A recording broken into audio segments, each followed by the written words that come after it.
You'll hear a number of different recordings and will have to answer questions based on what you hear. There will be time to read the instructions and the questions, and you'll have a chance to check your work. All the recordings will be played once only. The test is divided into 4 sections. Write all your answers in the question booklet. At the end of the test, you will be given 10 minutes to transfer all your answers to an answer sheet. Now turn to Section 1. Section 1. You will hear a conversation between a man and a woman. First, you have some time to look at questions 1 to 10.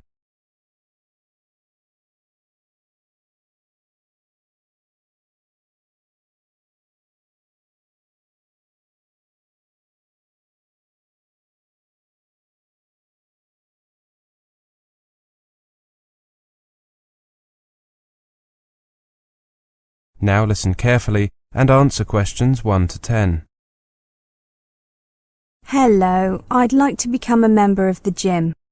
Certainly. Have you filled out an application form?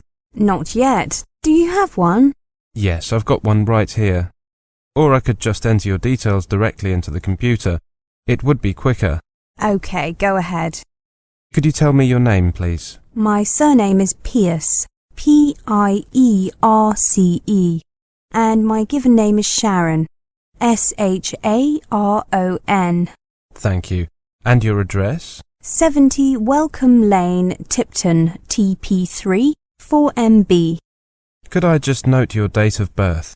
13th of July, 1980. Are you just applying for membership of the gym, or would you like to join the health spa as well? There's a special price of £50 a month, or £130 for 3 months.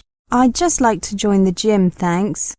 OK, that's £20 a month, £50 every 3 months, or £180 a year. I'll pay for the year. Will you be paying by credit card? Yes, here you are. Thank you.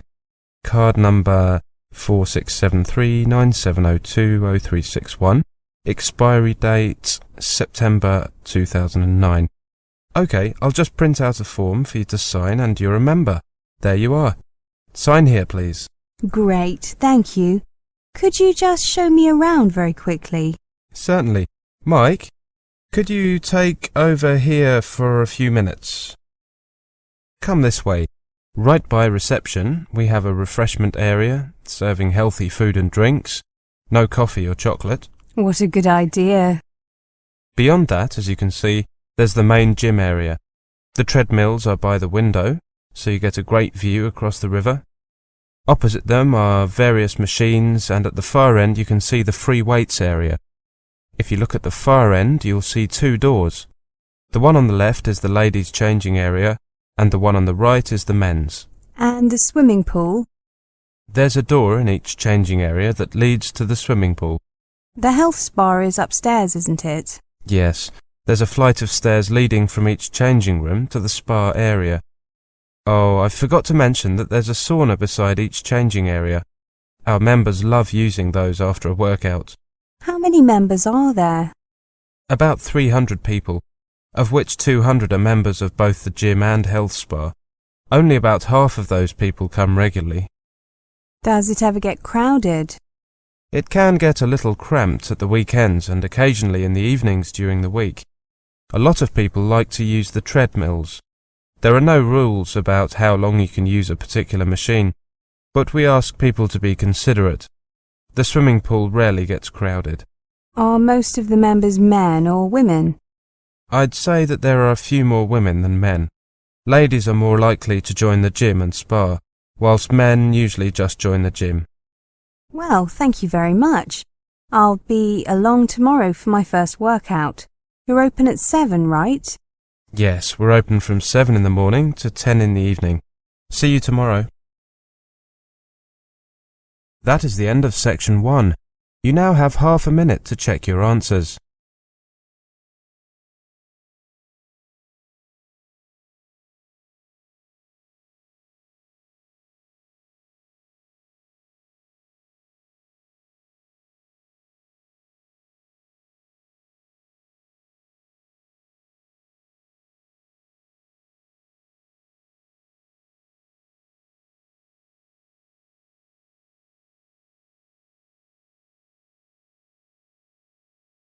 Now turn to Section 2. Section 2. You will hear a monologue. First, you have some time to look at questions 11 to 20.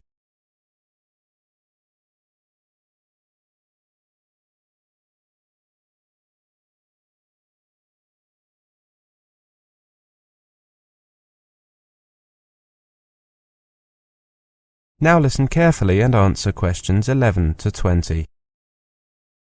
We understand the importance accommodation plays in student life, which is why we aim to provide you with not only the best possible range and standard of housing, but also advice and assistance on the whole accommodation process. With our help, you should find yourself somewhere you want to live and get settled in with as little hassle as possible. Throughout the guide that I have just handed out, you will find details of the wide range of accommodation available at the university and how you can apply for it. We hope that the information we provide will assist you to make your choices, but please contact us at any time if you have any questions. Our accommodation ranges from the catered to the self-catered, the modern to the traditional, and is based over 25 sites across the city, all of which are located within a short walk or bus ride of the city centre. First, let's look at catered accommodation. Moving away from home for the first time can be as scary as it is exciting. Our traditional catered accommodation makes things easier for you, with meals included in the rent and a comprehensive support network to help you adjust. And with around 2,000 students in catered accommodation, you'll have ample opportunity to make new friends. If you like choosing what and when to eat, self-catering will be ideal. More than half of our new students live in self-catered accommodation, which offers a taste of real independence, plus the benefits of a sociable and supportive environment.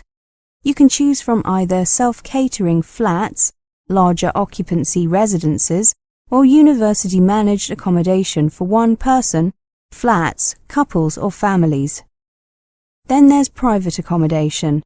University accommodation isn't for everyone. If for some reason you don't get a place or would prefer to rent privately, we also have a register of university-approved accommodation and can offer advice and support if you want to rent private flats or lodgings in the city. Now, here you can see a map of the university accommodation nearest to the campus. Malvern Halls are located on Humber Road, between Severn Road and Thames Road. This is the tallest halls of residence, being a 25-storey block of student flats. You can get a good view of the campus from here. Grampian Halls are also located between Severn Road and Thames Road, where Liverpool Lane joins the two.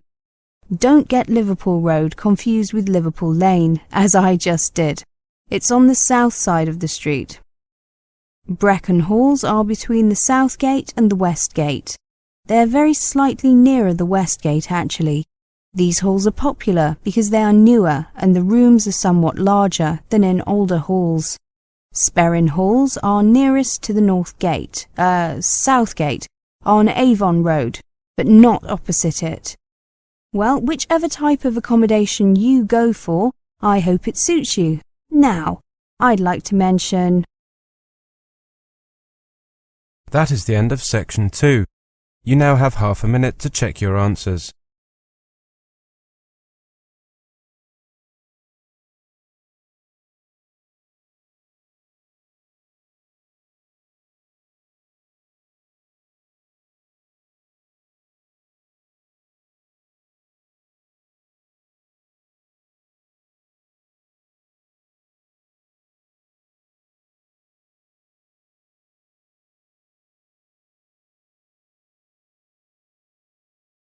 Now turn to Section 3. Section 3. You will hear a conversation. First, you have some time to look at questions 21 to 30.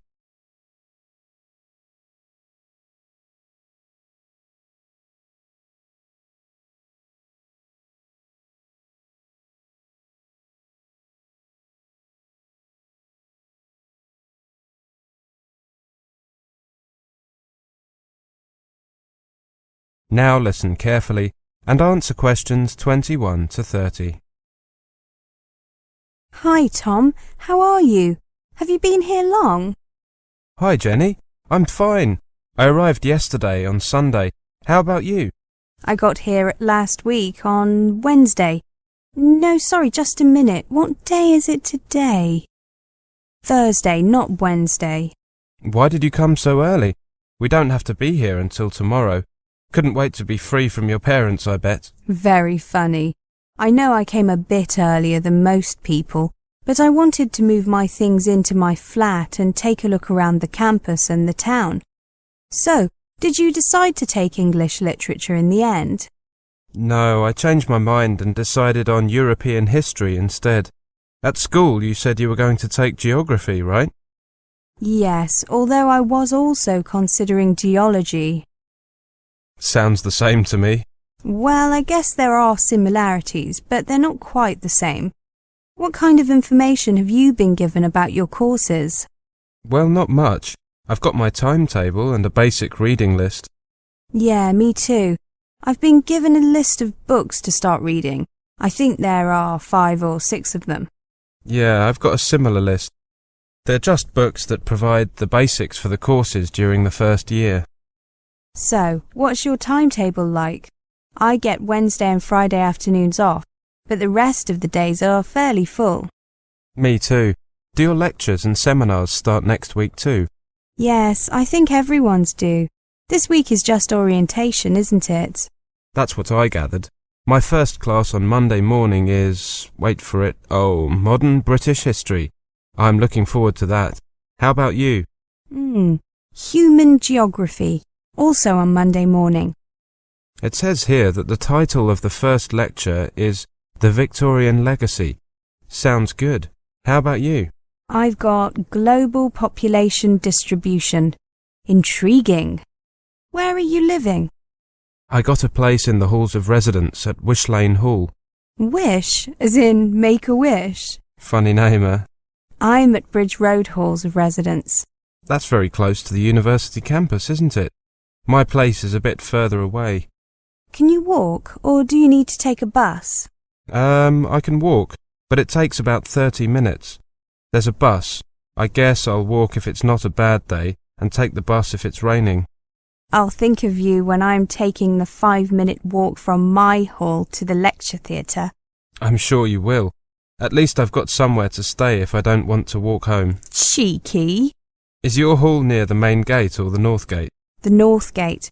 Hey, I'm on my way to the shops. Coming? Sure. What are you going to buy? Food? Well, I might pick up a few things, but I was really going to buy some notebooks for taking lecture notes, seminar notes, and some printer paper. That's a good idea. I need a few binders to put my notes in. That's a good idea. I'll get a couple too. Pencils? No, I've got a few. Oh, some pens. I always seem to lose them. Well, you've been here the longest. Where do we go? There's a shop here on campus near the main gate. There's a cafe next door, so we can stop there too if you like. Great idea. I could do with a coffee and a cake. That is the end of section 3. You now have half a minute to check your answers.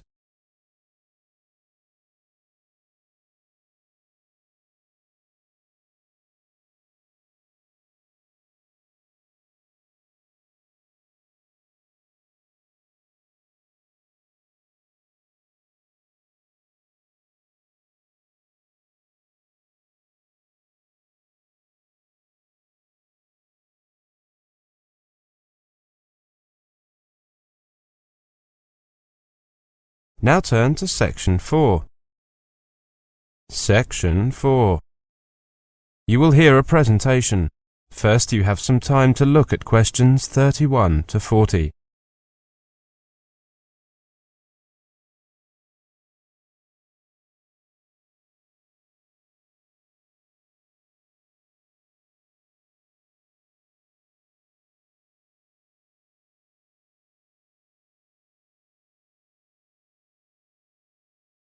Now listen carefully and answer questions 31 to 40.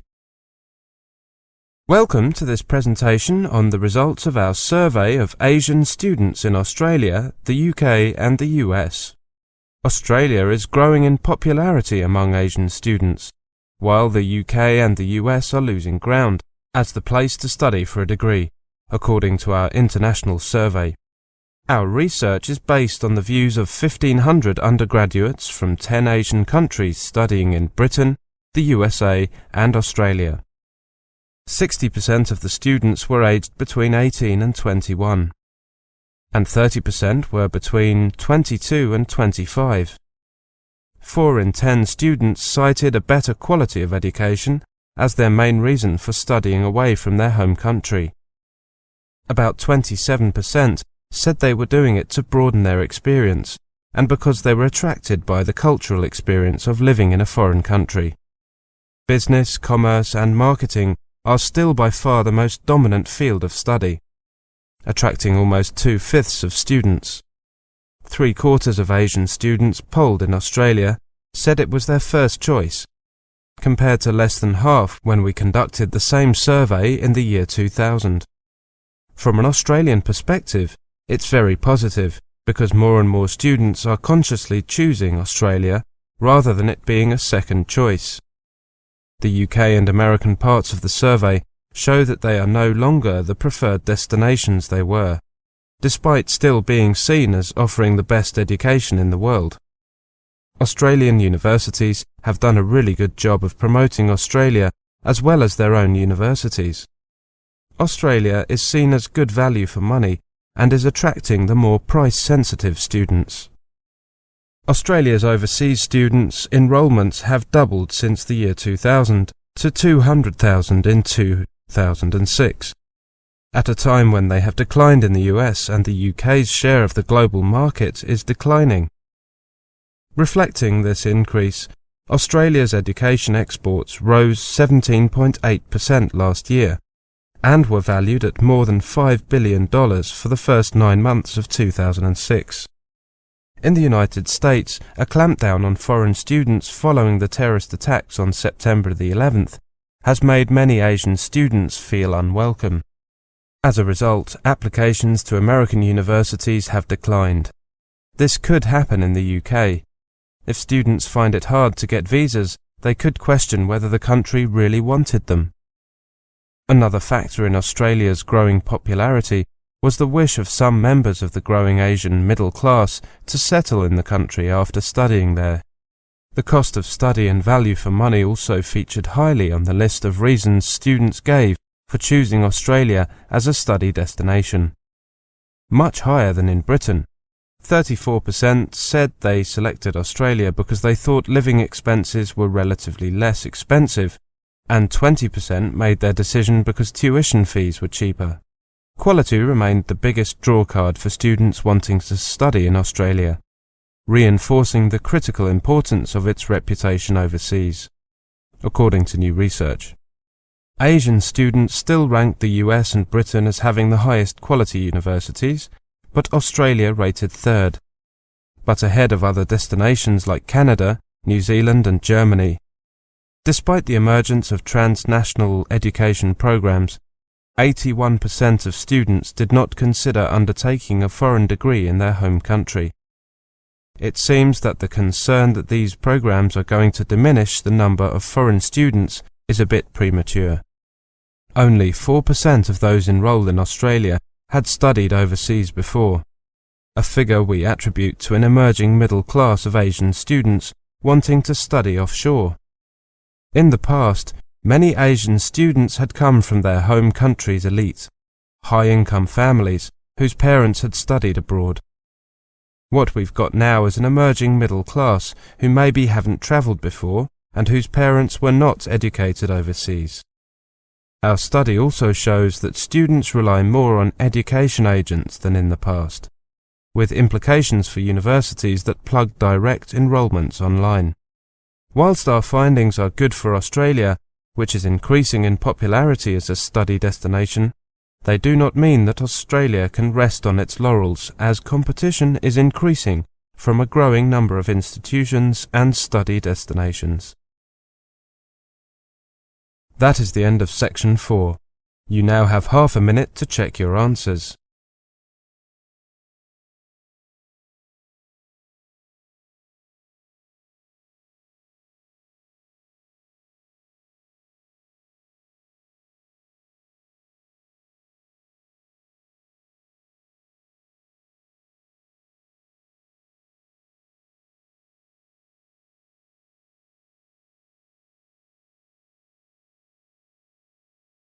That is the end of this listening test. You can now check in the description and verify your answers. If you find this video helpful, please subscribe to our channel and write down your comments and let us know how you feel about it. If you need more help or for training, please feel free to contact us. Details can be found in the description.